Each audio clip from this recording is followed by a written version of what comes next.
Hi, this is Don Cowboy Biker Adventures. Today I have for you a complete tour of Sedona. This is a tour I took with Scenic Sedona Tours, and they let me film the whole 5-hour tour. Our tour guide is Mr. Clay, and he will be narrating the whole tour with fun facts about Sedona and also about the history of Sedona. This will be part one of several parts to get the whole tour in. If you ever wanted to see Sedona in its entirety, this is your chance. This tour normally costs about $126, and in my case, senior cost was $108, and it's well worth it. But here you can see everything I saw. So let's get started with part one. I think you're going to like it.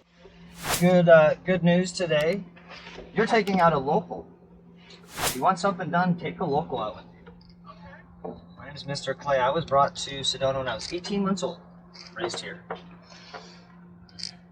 Hey, what's different about our McDonald's? Anyone notice? Color scheme. That's right. That's right. They had to respect the pastel color scheme. They weren't allowed to go with their golden arches that they're known for. No, and they actually, we run a Santa Fe pastel color scheme here in Sedona, and they went with turquoise, making it the only McDonald's in the world with turquoise arches. And I've seen people all morning in front of the arches taking photos, which makes sense. We've got all these beautiful views. Take photos of McDonald's. Over to the left, that's Thunder Mountain. You know where you are in Sedona in orientation with Thunder Mountain because it dominates the landscape here.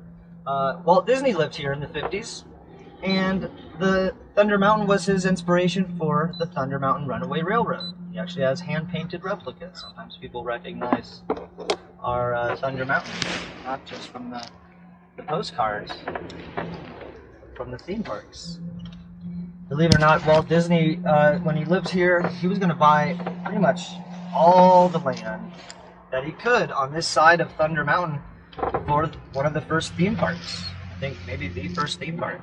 If it went his way, would have been here in Sedona. Of course, it was rejected by city council. Never went through. Everybody's got a water that needs one to start. So contrary to what you may have been told, not everyone in Sedona is psychic. I can't read your mind. You're going to have to talk to me so I can keep you comfortable, hydrated. If you're inspired by the views, you got to let me know. I'll slow the vehicle so you can take some photos. Just talk to me. This was the only traffic light when I was a kid. I'm giving away my age. But yeah, that was the one we had. Believe it or not, this main road here, the 89A, when I was a kid, St. Patrick's Day, they shut down Sedona completely and run a parade of floats through the 7.5, 8 miles that is Sedona proper. They stopped many years ago. Those days are in the past. These days we get almost 4 million visitors a year. Sedona. Am I coming through back there? How's the volume? Good. Almost 4 million They said visitors good. a year. To a town of, well, let's see, when I was a kid, it would fill up in the spring and fall, the busiest times of the year, and hold 8,000. Now, in the spring and fall, at full capacity, we hold 15,000. But 4 million visitors a year through a little town of 15,000. So it's almost like we're running a city. Rapid growth. This was the only street in New York here. That was the light, or the only light. What was the light when Walt Disney was here? In the 50s. Well, sure, nothing. It was cattle ranching and, excitement, probably because in the 30s and 40s, a lot of movies, production, Sedona went kind of pioneer history merges with Hollywood history. And then when Hollywood was shooting the old Western movies, like just under 200 movies shot between Arizona and Utah. Sedona earned the nickname Little Hollywood, kind of became a hub.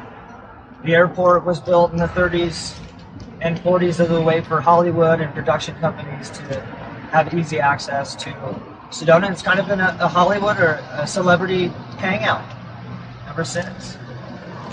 It is beautiful. Of course, tons of hiking, bedrock views.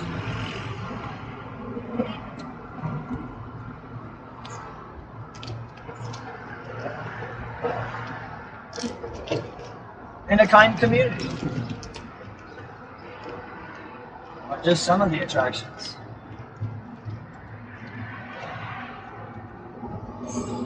So let's see, tons of history. We got to start somewhere. Does everybody know how Sedona got its name? So I can tell you anything. So, would you believe me if I told you that Sedona or Sedona?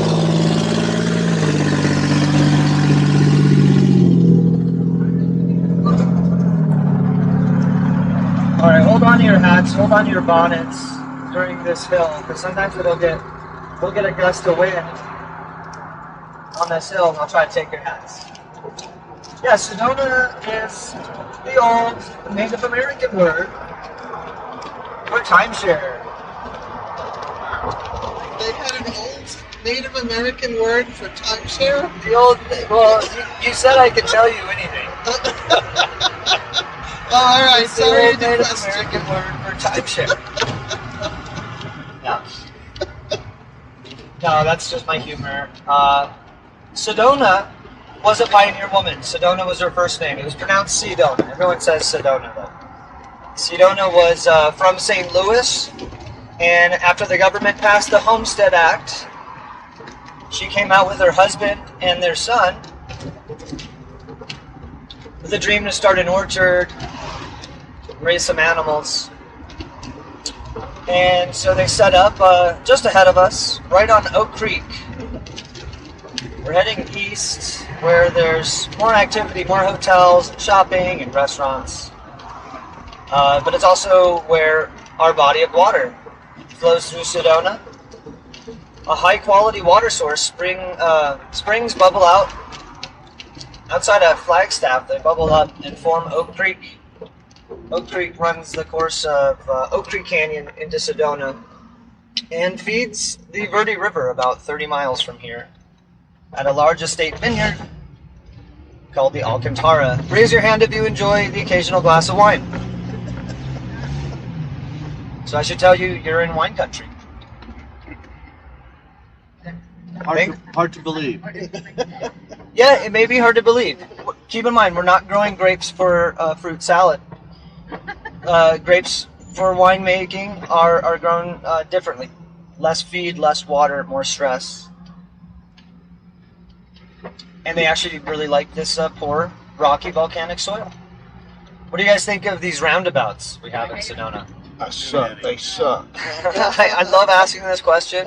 I always get such mixed feedback on the traffic On circles. 260, there's 7 of them in Oh. 7 miles. 260. Now, take Cornville Road. It's so much prettier than 260. Look out to your left. You'll see my son's favorite rock formation, the famous cartoon dog, Snoopy. Tell me if you see Snoopy Rock out at 9 o'clock to our left. Do you need a hint? Yes. All right, Snoopy is laying down and his feet are pointing up in the air. Woodstock is sitting on his nose. Cute. It's like he's laying down on his doghouse waiting for Charlie Brown to come home. Speaking of cartoons, that's the politicians that voted in all these roundabouts.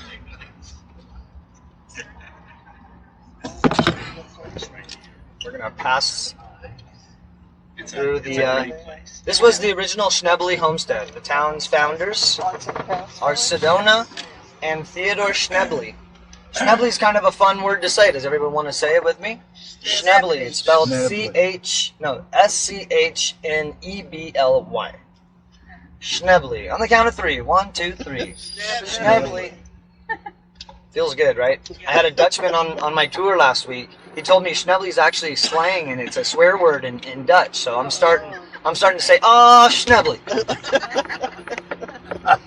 So this was the Schnebly homestead before it was, purchased. When they sold it, purchased, and they were whoever bought it was part of the art movement.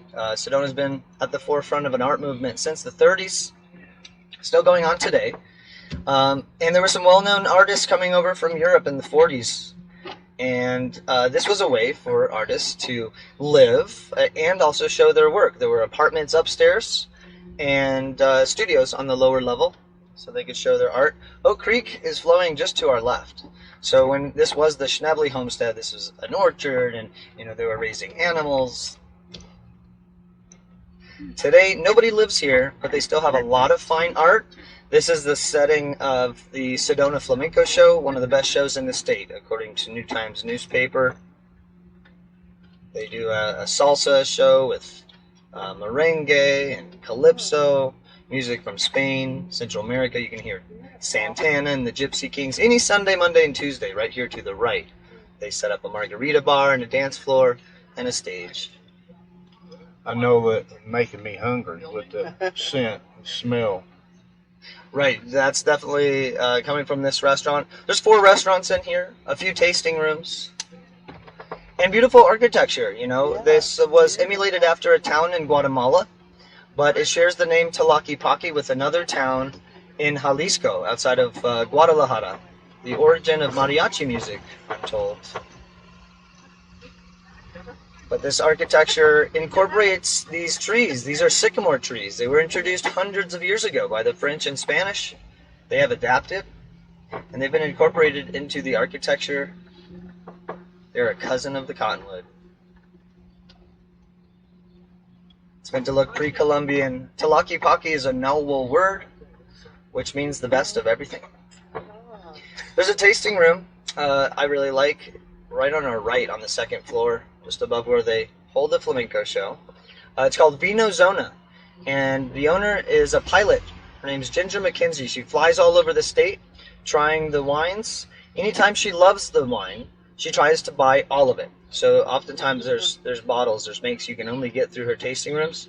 And so we're known for dry reds here in Arizona, but she always has a nice selection. You can try a sweet flight or a mixed flight here.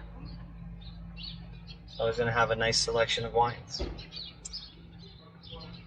A lot of fine art, shopping, jewelry, one of a kind. So this was that family's home, and they just made this shops in it. They didn't build it for the shops. Unbroke horses were to blame for a horseboarding accident that cost the life of Sedona's daughter Pearl. And that's why they sold this property. They actually moved back to St. Louis, spent over 10 years in mourning. But that was the reason why they sold this property, and whoever bought this built this.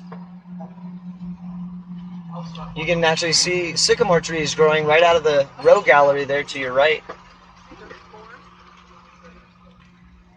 Tlaquepaque is kind of hard to remember, but put a T at the end, and then it's Tlaquepaque. Tlaquepaque. Make it easy to remember.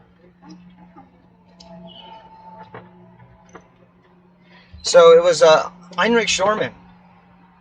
Heinrich Schormann was the German pioneer who saw these conditions here as a parallel to the arid regions across Europe. France, Italy, Spain. It's the arid regions where they were growing the hardest to grow grapes and the most sought after, being, of course, red grapes for red wine. He actually planted so many vines that by the year 1900, there were more red grapes growing for red wine here in Arizona than any other state in the U.S.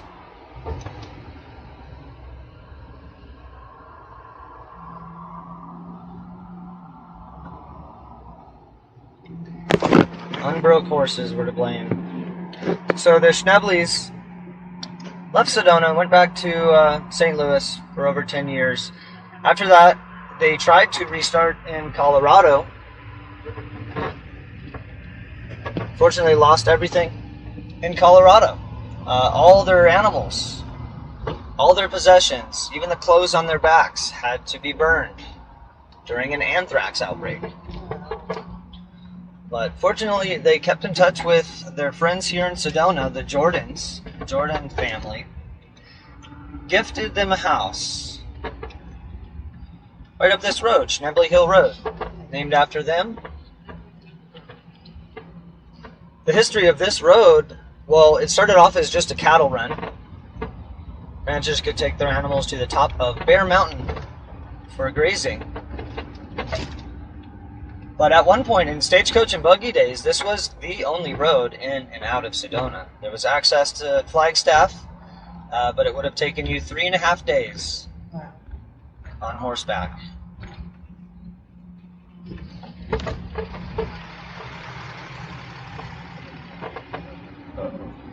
So the next house on the right is the house that was gifted, and so they returned to Sedona. This is where Sedona's husband set up the very first post office, thereby getting to name the town after his wife. He was the very first postman, set up the very first post office. This house here on the right is also, so this is where they lived out their lives. Sedona set up a bunkhouse, kind of like a B&B today. Passengers through Sedona could stay here and receive her hospitality, receive hot meals and a warm bed. There's a plaque just to our right, indicating its history. I actually lived in this house. This was the first house my son lived in when we brought him home from the hospital. It was divided into a few rentals some years back. This house is only held together by termites holding hands.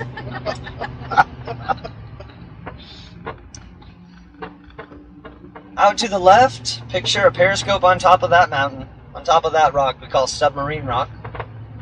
Because to me it looks like a submarine emerging from the water. It also goes by tugboat rock or steamboat rock. When I was a kid, the Jeep tours, pink Jeep tour when I was a kid was still mom and pop. And it's been bought up by Dolly Parton's Dollywood. I hear they're going to be expanding over to Texas. You'll probably start seeing the pink vehicles conducting tours in Texas. But when I was a kid, they were allowed to go anywhere. Anywhere they could get, they were allowed to go. Nowadays, there's protections in place. They can't go anywhere. It's the way of the world, but kind of ironic. More people, less access. Seems to be the way of the world. You have enough foot room back there? You guys? Yep. Do you need me to slide my seat forward? No, I'm fine. All right. How's everyone doing back there? Good. I'm fine. Still good on waters? Yeah, we're good. We're having a good time. Yeah, when I lived in the Sedona house, I felt like electricity was new when they built that house, because they put outlets, sockets, not just in the walls, they were everywhere. They were in the ceiling. They were carved into the stone floor. I think there was a risk of electrocution anytime we would mop. Good excuse not to do it. We never mopped. Straight ahead, Bear Mountain, named after the bears that the pioneers had to contend with. There's still black bears in Arizona, but in those days there were black bears and grizzly bears. And the mountain straight ahead still has the scars of that original cattle run. Today, Schnebly Hill Road is used for the off-road tours. And this is the parking lot for Huckabee and Marge's Draw trailheads. I will tell you, just about every road that you venture down around Sedona is going to lead you to parking like this or a trailhead, because there's just tons and tons of hiking. It was like 25 years ago, all the hiking was broken down, mapped out, broken down into 4 different regions. But I think any major city in the U.S. would give its right on just to have one of our regions. There's so much hiking. This is also a great parking lot for stargazing. We are a dark sky city here in Sedona, just like Malibu and Tucson. To cut down on light pollution is the mission there. But excellent stargazing. On a dark, clear night, you can pretty much look up from anywhere in Sedona, see just about every star in the Milky Way. There's also astronomy, astrology, stargazing tours, UFO tours. My coworker Reverend John has a UFO tour company. You see a lot of activity through the night vision. Someone who took one of those UFO tours. And what they say was mind yes, they blown. saw it. Was that here in Sedona? Yes. Yeah. If you want to have your mind blown, take a UFO tour with Reverend John. He'll give you state-of-the-art night vision equipment, and you look through and you see a lot of activity. I'm sure more than you'd expect, and probably more than you're comfortable with. But I will say that the natives, for the most part, didn't live in Sedona. They were all through the Verde Valley. They were all outside of Flagstaff and in Oak Creek Canyon. But they never lived in Sedona proper. It was sacred to them. It was revered.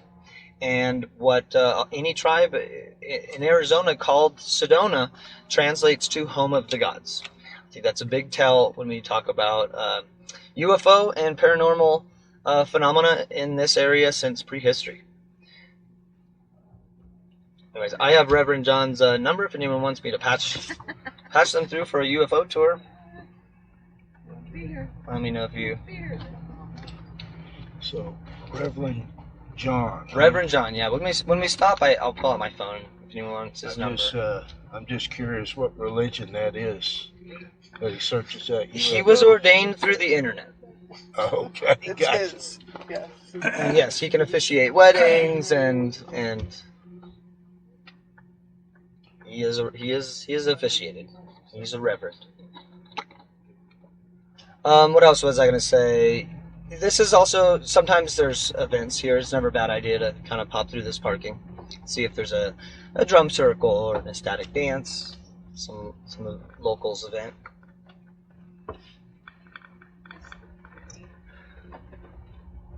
And then now we're from the side. Seeing Thunder Mountain from the side profile, you can see it takes a different shape. Not quite as robust.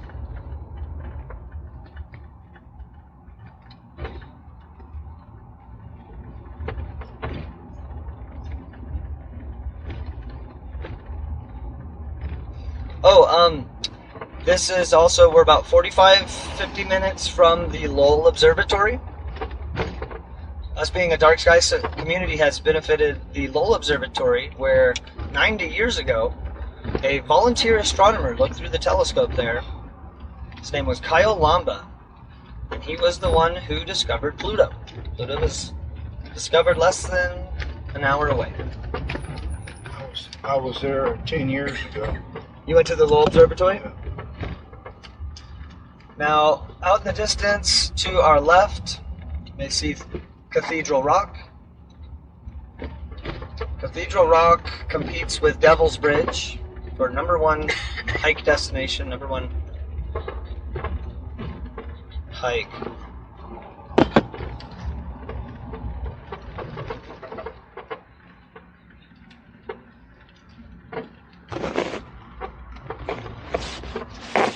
I read a lot of these roads here in northern Arizona are widely used still to this day, but have never been Department of Transportation approved, and they were cut out by distillers. Distillers are very attracted to the spring water here to make products. They could use the historic Route 66, the Continental Railroad up in Flagstaff, to move products around the country. Mike, can I ask you, what do they do to cut down on light here? Although it's rarely been enforced, I mean, the city doesn't put a lot of bright lights. You're not going to see a lot of street lamps and whatnot.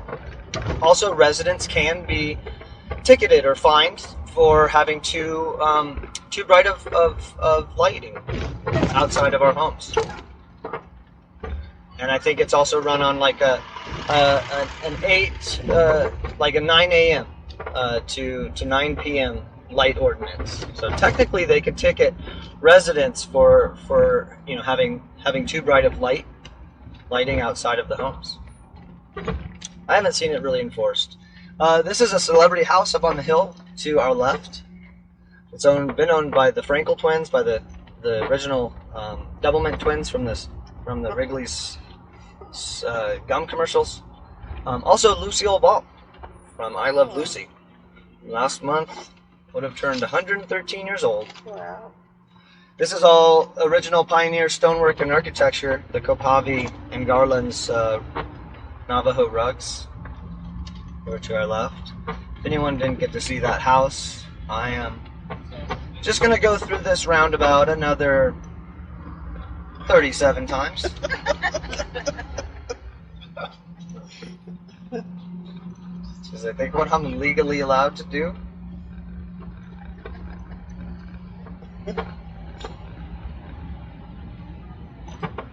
Thanks for giving my viewers a 360 view. 360 view, yeah, you can put that into 3D later on the computer, right?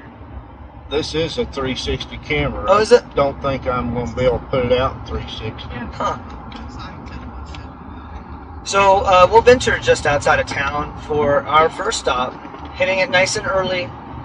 It may kind of be a bonus. We're in the middle of the week, so traffic's not too bad, but it's definitely during the weekends. We have to reconsider this stop because of traffic. You know, Sedona fills up; it becomes sometimes a big traffic jam. Anyways, we have a monument church. It gets a lot of visitors. It's called the Chapel of the Holy Cross, and it's a Catholic church that was completed in the 50s, designed by famous architect Frank Lloyd Wright and his protégés. It's built up on the Red Rocks with some stunning views. We're going to hit it nice and early because, like I said, it's going to get a lot of visitors. And as the day goes on, it becomes harder and harder to access. So we'll hit it first thing. That'll be our first stop. This is where I'm going to end part 1, and this is exactly where I'll pick up on part 2. So be sure to subscribe so you don't miss any of the adventure. So until next time, have a good one.